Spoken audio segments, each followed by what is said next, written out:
Halo guys, apa kabar? Semoga selalu sehat ya. Pada kesempatan yang baik ini, Mr. M akan kembali membawakan sesi Naci, bahas animasi China.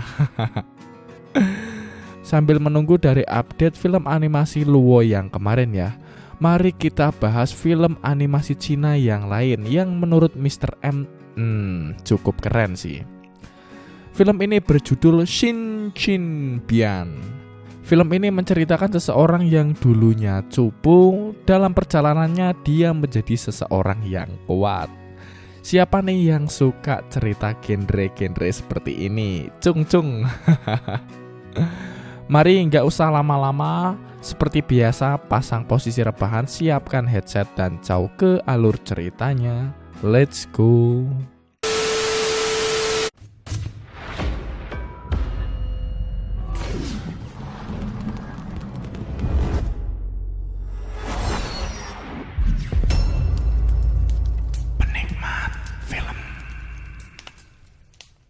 Awal series ini diberitahukan tentang pulau naga yang berisikan manusia, peri sihir, iblis, serta binatang buas di sisi yang sama. Namun mereka semua ini memiliki batasan daerah. Area Laut Tenggara adalah tempat terlarang bagi kultivator. Di area timur ditempati iblis binatang buas surga. Dan di bagian barat ditempati orang-orang atau manusia yang mana di sana dibagi menjadi 3 negara, masing-masing dengan dukungan iblis dan peri. Di 3 kerajaan tersebut ada satu kerajaan yang bisa disebut terkuat dari semua kerajaan, yaitu Kerajaan Chu. Pada episode pertama kita langsung saja diperlihatkan pertarungan antara iblis dan manusia. Diperlihatkan seseorang yang memakai topeng ini berusaha melindungi seseorang, yang ternyata mereka ini adalah ayah dan anak.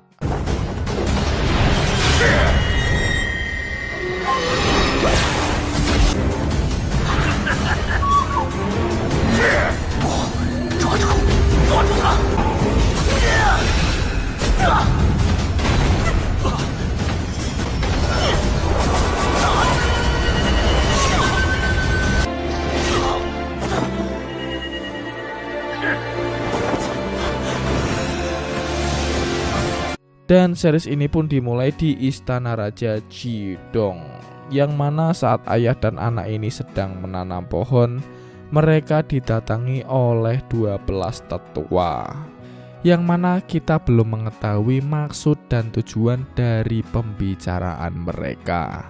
Ayah itu bernama Xiao De dan sang anak bernama Xiao Yu. Xin lalu berpindah ke kediaman tetua dewa. Xiao De berkonsultasi kepada kakek Feng tentang masalah anak ini. Namun kakek Feng juga tidak tahu bagaimana cara membantunya. Seiring berjalannya cerita, sedikit demi sedikit akan diceritakan masalah apa yang akan dimaksud oleh Xiao De. Yang pada akhirnya Xiao De membawa Xiao Yu ke desa pegunungan Yunwu. Beberapa tahun Xiao Yu tinggal di sana dalam kurun waktu yang cukup lama.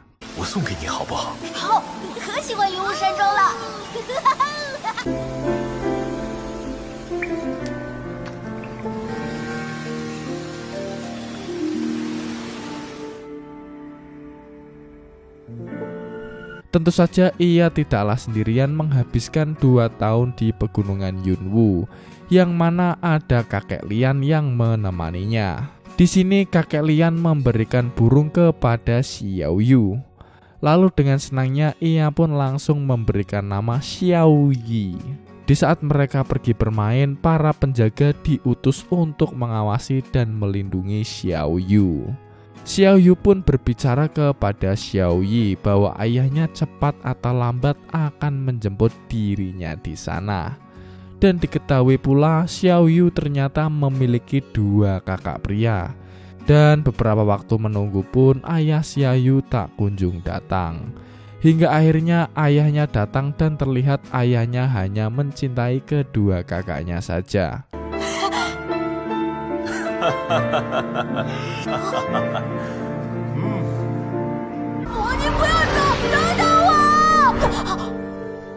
tentu saja guys, itu semua hanyalah mimpi Xiaoyu yang ngelantur. Kakak Lian sendiri memberitahu bahwa mungkin saja ayahnya saat ini sedang sibuk. Keesokan harinya saat Xiaoyu sedang mengajarkan Xiaoyi terbang, tiba-tiba saja ia mendengarkan suara seseorang minta tolong dan segera menuju ke sana. Yang mana kakak beradik tersebut sedang dikejar oleh serigala pohon. Tentu saja Xiaoyu dapat membantu kedua orang tersebut dengan bantuan penjaga yang ada di belakangnya.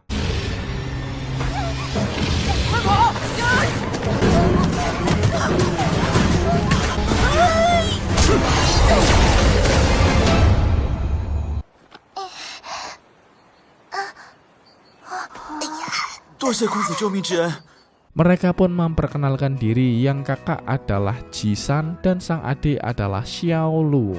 Mendengar mereka dari desa setempat, Xiaoyu pun ikut bersama mereka untuk bermain.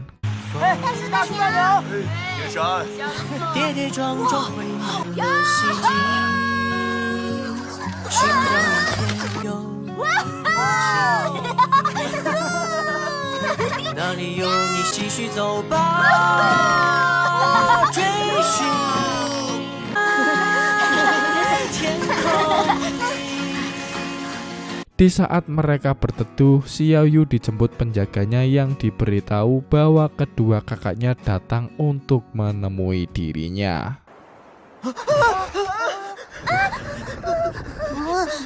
是我家黑叔。三殿下，大殿下好儿。大哥二哥来了，铁山、小洛，我有事先走了，以后再找你们玩。黑叔，快走！哎，再快一点！好嘞。 Di sana Xiaoyu melepas rindu kepada kedua kakaknya yang bernama Xiao Feng dan Xiao Xing. Lalu mereka pun bermain bersama. Namun kedua kakaknya ini sepertinya merahasiakan sesuatu kepada Xiaoyu, dan mereka pun besok pagi akan bergegas pergi karena ada sesuatu yang harus mereka kerjakan. Dengan berat hati, Xiaoyu pun berpisah kepada kedua kakaknya ini. Dari kejadian ini kita mengetahui alasan ke-12 tetua, maksudnya yaitu bahwa Xiaoyu tidak ditakdirkan dan tidak bisa menjadi pahlawan yang mana ia tidak memiliki energi kultivasi. Bahkan Paman Feng juga tidak bisa membantu Xiaoyu. Karena hal itu pula Xiaoyu sejak kedatangannya ke sana ia merasa bahwa ayahnya sudah tidak memperdulikannya lagi. Di tengah keluh kesahnya yang dikeluarkan, tiba-tiba bintang jatuh pun muncul dan segera ia meminta permohonan agar seperti kedua kakaknya. Dan akhirnya ia pun termotivasi agar tetap maju dan tidak terjebak dalam kesedihannya. Dan episode 1 pun berakhir. Mari kita lanjut di episode kedua. Xiaoyu pun bergegas pergi ke kakek Liang untuk mengajarinya cara berkultivasi.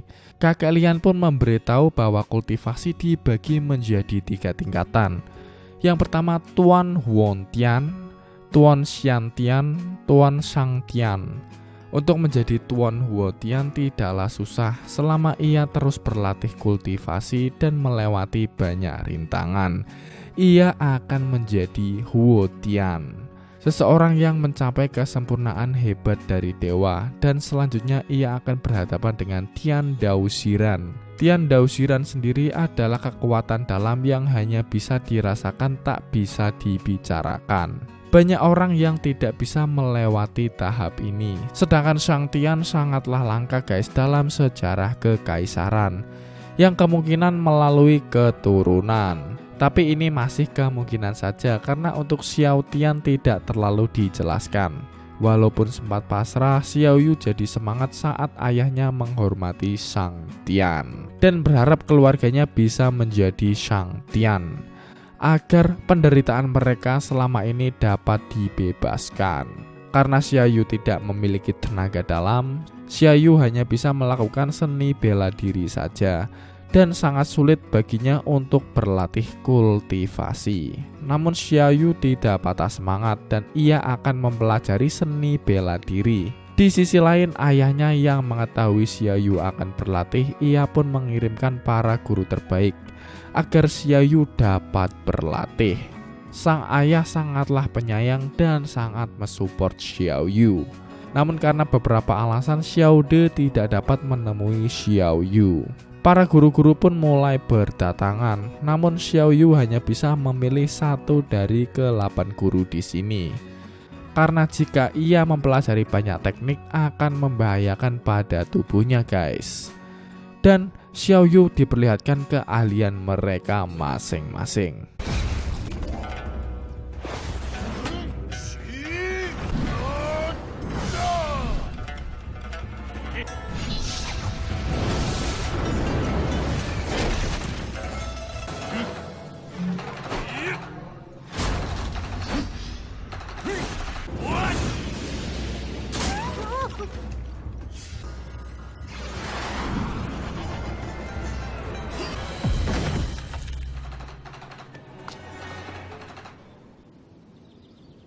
Setelah melihat keahlian mereka semua, Xiao Yu akhirnya memilih Jenderal Xiao sebagai masternya. Karena hanya ialah yang memiliki aura yang berbeda dari guru-guru lainnya. Namun Xiao Yu merasa bahwa Jenderal Xiao tidak senang menjadi gurunya. Lalu kakek Tian pun memberikan gulungan untuk Xiao Yu berlatih. 王府送来的，你朝思暮想的东西呀、哇，这么多！如果我能同时修炼内功， Xiao Yu terus mencoba berlatih, namun seketika tubuhnya menolak hal tersebut. 平静，平静，气贯经络，难道我的丹田真的无法？再来！ Tak patah semangat, keesokan paginya ia pergi menemui sang master. Namun ternyata Xiao Yu terlambat, yang membuat master menghukum Xiao Yu untuk berlari sampai ke pegunungan. Xiao Yu yang baru saja turun dari bukit itu disuruh kembali naik. Ia yang kelelahan tersebut membayangkan Master Xiao sebagai ayahnya. Guru Xiao meminta untuk Xiao Yu menyerah kapan saja. Namun Xiao Yu tidak akan menyerah dalam latihan tersebut. Di sini Xiao Yu sangat kelelahan, bahkan saat berlatih kekuatan dalam ia pun sampai tertidur. Hari-hari latihan berat pun mulai dilakukan oleh Xiao Yu. Dan saat ia sedang berlatih arang, ia pun diberikan sabut tangan oleh Master Xiao yang mulai memperhatikan akan muridnya tersebut. Dan saat dua saudara sedang berjalan di sekitar desa, mereka pun keheranan melihat Xiao Yu yang sekarang fokus berlatih dan tidak bermain seperti biasanya. Namun Xiao Yu bilang gak apa-apa karena guru sedang menunggunya. Dan pada akhirnya ia pun mencoba melawan serigala kayu kembali.